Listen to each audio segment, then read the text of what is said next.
Hello guys, welcome back to our channel again. I hope you all are doing well and staying safe. हम लोग कर रहे थे अरिहंत जी के बाय मनोहर पांडे, जिसमें हमने मॉडर्न हिस्ट्री स्टार्ट की थी। एंड आज का टॉपिक हमने करना है वाइसरॉयज़ ऑफ इंडिया। चलिए बिना टाइम वेस्ट किए स्टार्ट करते हैं। वाइसरॉय ऑफ इंडिया में जो फर्स्ट वाइसरॉय थे वो थे लॉर्ड कैनिंग, जिनका टाइम पीरियड 1856 से 62 तक का रहा था। ठीक है। ये लॉर्ड कैनिंग जो थे वो लास्ट गवर्नर जनरल और फर्स्ट वाइसरॉय थे इंडिया के। इन्होंने डॉक्ट्राइन ऑफ लैप्स जो है वो ड्रॉ कराई थी। उसके बाद में इनके ही टाइम पीरियड में रिवॉल्ट एक्ट 1857 हुआ, जिसको म्यूटिनी भी बोला गया। फिर इंडियन पीनल कोड जो था 1860 वो पास हुआ इनके टाइम पीरियड में। फिर 1858 एक्ट जो था गवर्नमेंट ऑफ इंडिया एक्ट था शायद, ये भी इसी टाइम इनके टाइम पीरियड में पास हुआ था। एंड उसके बाद में इन्होंने यूनिवर्सिटीज़ बनाई। ठीक है, कोलकाता, बॉम्बे एंड मद्रास इन्होंने इस्टेब्लिश करी 1857 में। उसके बाद में नेक्स्ट आता है लॉर्ड एल्गिन, जिनका टाइम पीरियड स्टार्ट हुआ था 1862 से। इनके टाइम पीरियड में जो है बहावी मूवमेंट जो है हुई थी। उसके बाद में आता है लॉर्ड जॉन लॉरेंस, जिनका टाइम पीरियड 1864 से 69 तक का था। और इन्होंने हाई कोर्ट जो है वो इस्टेब्लिश किए थे कलकत्ता में, बॉम्बे में और मद्रास में 1865 में। ठीक है। और टेलीग्राफिक कम्युनिकेशन जो है ओपन हुआ था यूरोप के साथ में। पहले सिर्फ इंडिया में था, फिर इंडिया विद यूरोप था। ठीक है। और इन्होंने जो है वो फॉरेस्ट डिपार्टमेंट भी बनाए थे, इंडियन फॉरेस्ट डिपार्टमेंट बनाए थे। उसके बाद में आता है लॉर्ड मेयो, जिनका टाइम पीरियड स्टार्ट हुआ 1869 में और 72 तक का था। इन्होंने स्टैटिकल सर्वे जो ऑर्गेनाइज़ किया था फर्स्ट टाइम के लिए इंडियन हिस्ट्री में। ठीक है। उसके बाद में मतलब सेंसस जो इनके टाइम पीरियड में था वाज हेल्ड इन 1871। उसके बाद में फाइनेंशियल डिसेंट्रलाइजेशन जो इन्होंने इंडिया में स्टार्ट करी थी, मतलब कि डिसेंट्रलाइज कर दिया गया। उसके बाद में डिपार्टमेंट ऑफ एग्रीकल्चर इस्टेब्लिश की और कॉमर्स, डिपार्टमेंट ऑफ कॉमर्स भी इनके टाइम पे इस्टेब्लिश हुआ था। उसके बाद में आता है नेक्स्ट पॉइंट जो वो इसमें ये लिखा हुआ है कि इनके टाइम पीरियड में जो है राजकोट कॉलेज बना। ठीक है, काठियावाड़ में, और मेयो कॉलेज बना अजमेर में फॉर द किन के लिए, इंडियन प्रिंसेस के लिए। ठीक है। उसके बाद में ये ओनली वाइसराय थे जिनका मर्डर हुआ बाय पठान कॉन्विक्ट। कहाँ पे, ऑफिस में। ठीक है, अंडमान्स के 1872 में। उसके बाद में आता है लॉर्ड नॉर्थब्रूक, जिनका टाइम पीरियड 1872 से 76 तक का था। इनके टाइम पीरियड पे कुकर रेबेलियन हुई पंजाब में और फेमाइन बिहार। ठीक है। उसके बाद में आता है लॉर्ड लिंटन, इनका टाइम पीरियड स्टार्ट हुआ था 1876 से 80 तक का। इनको जो है वाइसरॉय ऑफ रिवर्स करेक्टर बोला गया, मतलब इनका करेक्टर उतना अच्छा नहीं बताया इसमें कि वो मतलब ज़्यादा नहीं वो करते थे। उसके बाद में रॉयल टाइटल एक्ट जो है 1876 तभी हुआ था इनके टाइम पीरियड में, जिसमें क्या करा था इन्होंने, assumption of title empress of India by queen Victoria and Delhi दरबार भी इनके टाइम पीरियड में लगा था 1877 में। उसके बाद में वर्नाक्यूलर पैक्स एक्ट जो है इनके टाइम पीरियड में हुआ था। आर्म्स एक्ट भी इनके टाइम पीरियड में हुआ था। उसके बाद में नेक्स्ट चलिए देखते हैं। नेक्स्ट आता है लॉर्ड रिपन, इनका टाइम पीरियड रहा 1880 से 84 तक का।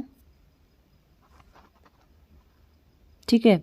फर्स्ट फैक्ट्री एक्ट 1881 जो है इनके टाइम पीरियड में हुआ, जिसमें चाइल्ड लेबर जो है बंद करा दिया गया अंडर एज 7 पर। लोकल सेल्फ गवर्नमेंट जो है इनके टाइम पीरियड में इंट्रोड्यूस की गई 1882 में।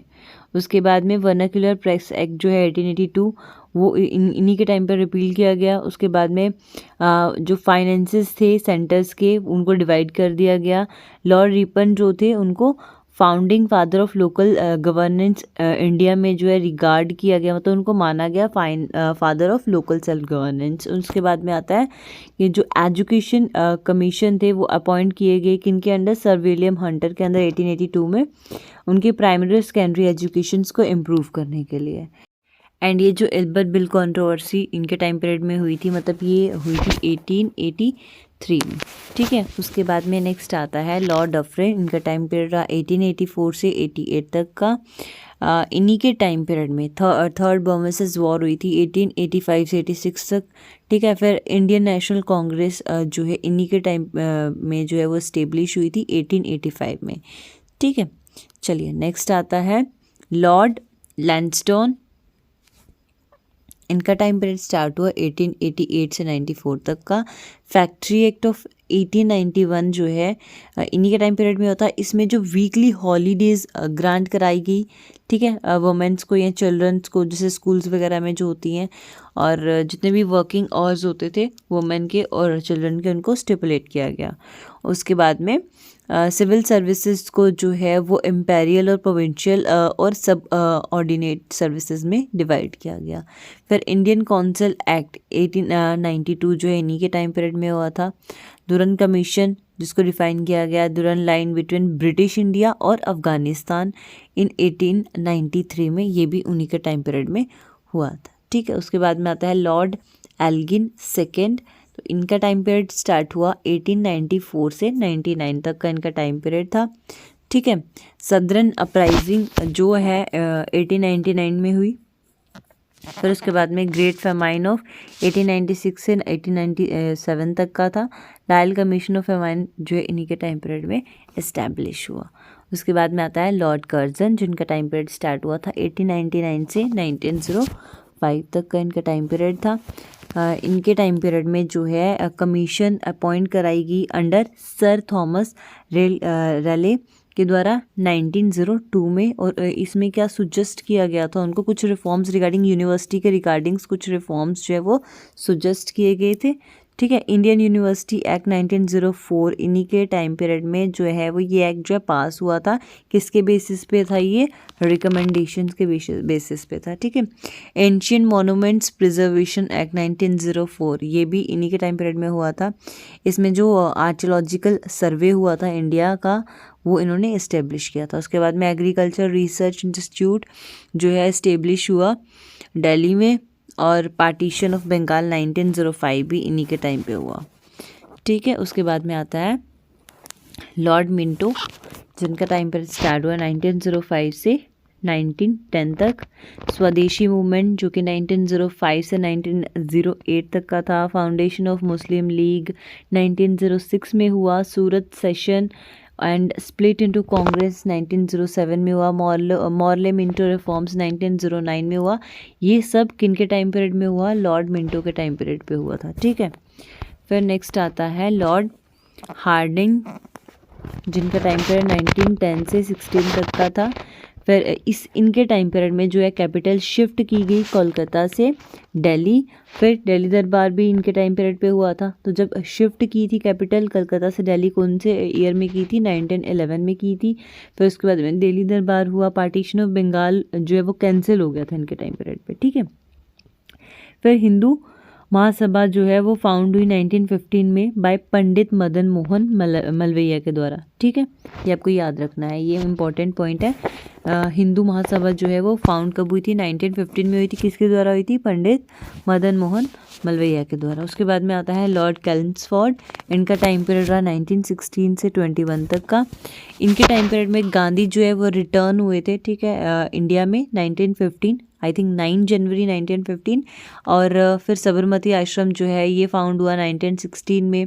चंपारण सत्याग्रह 1917 में हुआ। फिर सत्याग्रह जो अहमदाबाद में 1918 में हुआ। फिर खेड़ा सत्याग्रह 1918 में हुआ, ठीक है। अगस्त डिक्लेरेशन 1917 में हुई। किसके द्वारा? मॉन्टेजस के द्वारा, ठीक है। फिर उसके बाद में ये कौन थे? Secretary of state. उसके बाद में मॉन्टफोर्ड रिफॉर्म्स या फिर जो गवर्नमेंट ऑफ इंडिया एक्ट बोल सकते हैं 1919 में हुआ। फिर रॉलेट एक्ट जो है मार्च 1919 में हुआ। जलियांवाला बाग मास्कर 13 अप्रैल 1919 में हुआ। फिर खिलाफत कमेटी जो है फाउंड हुई और खिलाफत मूवमेंट स्टार्ट हुआ 1919 से 20 तक का। नॉन कॉपरेशन मूवमेंट स्टार्ट हुआ 1920 से 22 तक का। फिर वुमेंस यूनिवर्सिटी जो है फाउंड हुई पूना में 1916 में। तो ये किसके टाइम पीरियड में हुआ? ये सब लॉर्ड कैम्सफोर्ड के टाइम पीरियड में हुआ था, ठीक है। सो आपको याद रखना है। देखिए आपको एक चीज़ यहाँ से याद रखनी है, खिलाफत कमेटी जो है, रॉलेट एक्ट जो है, जलियांवाला बाग जो है, ये सब 1919 में हुए हैं, ठीक है। उसके बाद में आता है लॉर्ड रीडिंग। इनका टाइम पीरियड स्टार्ट हुआ था 1921 से 26 तक का। इनके टाइम पीरियड पे रॉलेट एक्ट जो है वो रिपील हुआ। फिर चौरी चौरा इंसिडेंट हुआ, RSS फाउंड हुआ 1925 में, ठीक है। उसके बाद में सप्रेस्ड हुआ नॉन कॉपरेशन मूवमेंट और फॉर्मेशन किसकी हुई, स्वराज पार्टी की फॉर्मेशन हुई, ठीक है, मतलब उसकी नींव रखी गई। उसके बाद में मोपला रेबेलियन हुआ 1921 में। फिर उसके बाद में काकोरी ट्रेन रॉबरी हुई 1 अगस्त 1925 में, ठीक है, मतलब चोरी हुई उसमें। उसके बाद कॉमनर राइट्स जो है वो 1923 से 25 तक हुए मुल्तान में, अमृतसर, दिल्ली, ठीक है। उसके बाद में आता है लॉर्ड एरविन, जिनका टाइम पीरियड है 1926 से 31। उसमें सबसे पहले क्या हुआ, साइमन कमीशन जो है इंडिया में विजिट किया गया 1927 में। साइमन कमीशन जो है इंडिया में विजिट किया। कांग्रेस जो है वो पास हुई, इंडियन रेसोल्यूशन 1929 में। उसके बाद में दांडी मार्च 12 मार्च 1930, सिविल डिसोबीडियंस मूवमेंट 1930 में आया। फर्स्ट राउंड टेबल कॉन्फ्रेंस हुई, ठीक है, इंग्लैंड में। तो ये आपको याद रखना है कि फर्स्ट राउंड टेबल कॉन्फ्रेंस कहाँ पे हुई थी, इंग्लैंड में हुई थी। कब हुई थी, 1 1930, ठीक है, जिसको गांधी इरविन पैक्ट बोला गया। फिर उसके बाद में लाहौर सेशन ऑफ कांग्रेस और पूर्ण स्वराज डिक्लेरेशन कब हुई, 1925 में हुई। नेक्स्ट आता है लॉर्ड विलिंगडन, जिनका टाइम पीरियड स्टार्ट हुआ 1931 से 36 तक का था। इनके टाइम पीरियड में सेकेंड राउंड टेबल कॉन्फ्रेंस हुई। ये कहाँ पे हुई थी, पहली वाली इंग्लैंड में हुई थी, तो सेकेंड वाली लंदन में हुई थी 1930 में, और थर्ड हुई थी 1930, सेकेंड हुई थी 1931 में, फर्स्ट हुई 1930 में, और थर्ड वाली हुई 1932 में। उसके बाद में गवर्नमेंट ऑफ इंडिया एक्ट 1935 जो इनके टाइम पीरियड में पास हुआ। कॉमनल अवार्ड्स मिले 16 अगस्त 1932 में। असाइन सेपरेट इलेक्टोरेट किसके लिए, Gandhi ji went on epic fast पे जब वो गए थे, किसके खिलाफ प्रोटेस्ट कर रहे थे वो, अगेंस्ट दिस डिवीजन, ठीक है। सो उसके बाद में आता है लॉर्ड लिंगथिंगो, जिनका टाइम पीरियड 1936 से 43 तक का था। फिर ठीक है, कांग्रेस मिनिस्ट्री जो है वो रेजिग्नेशन सेलिब्रेट कब किया गया, जिसको डेलिवरेंस डे बोला गया, मुस्लिम लीग के द्वारा ये सेलिब्रेट हुआ था, ठीक है, एज अ डेलिवरेंस डे 1939 में। उसके बाद में लाहौर रिसोल्यूशन हुआ 23 मार्च 1940 में, ठीक है। इसमें क्या हुआ था, जो मुस्लिम लीग जो थे वो सेपरेट हुए थे, स्टेट फॉर द मुस्लिम्स। उसके बाद में क्रिप्स मिशन जो आया 1942 में, क्विट इंडिया मूवमेंट आया 8 अगस्त 1942 में। उसके बाद में आता है लॉर्ड वेवल, जिनका टाइम पीरियड स्टार्ट हुआ 1943 से 47 तक का। कैबिनेट मिशन प्लान इनके टाइम पीरियड में हुआ 16 मई 1946 में। फिर फर्स्ट मीटिंग जो थी, फर्स्ट मीटिंग कॉन्स्टिट्यूशन असेंबली कब हेल्ड हुई थी, 9 दिसंबर 1946 में। फिर शिमला कॉन्फ्रेंस अरेंज कराएगी 25 जून को 1945, किसके साथ में, फेलियर ऑफ टॉक्स बिटवीन किसके बीच में, इंडियन नेशनल कांग्रेस और मुस्लिम लीग के बीच में। उसके बाद में आता है election to the constitution assembly held किए गए, ठीक है, और इसमें जो गवर्नमेंट ने किसको अपॉइंट किया गया, नेहरू के अंडर ये जो हुए, ठीक है। उसके बाद में आता है लॉर्ड माउंटबेटन, इनका टाइम पीरियड था मार्च टू अगस्त 1947। ये लास्ट वाइसराय थे ब्रिटिश इंडिया के और फर्स्ट गवर्नर जनरल थे फ्री इंडिया के, ठीक है। फिर पार्टीशन ऑफ इंडिया इन्हीं के टाइम पीरियड में हुई, डिसाइडेड बाय 3 जून प्लान जो डिसाइडेड थी, ठीक है, जिसको माउंटबेटन प्लान भी बोला गया। उसके बाद में रिटायर इन जून, ये जून में रिटायर हो गए, ठीक है, क्योंकि इनका टाइम पीरियड मार्च से अगस्त तक का था 1948 में।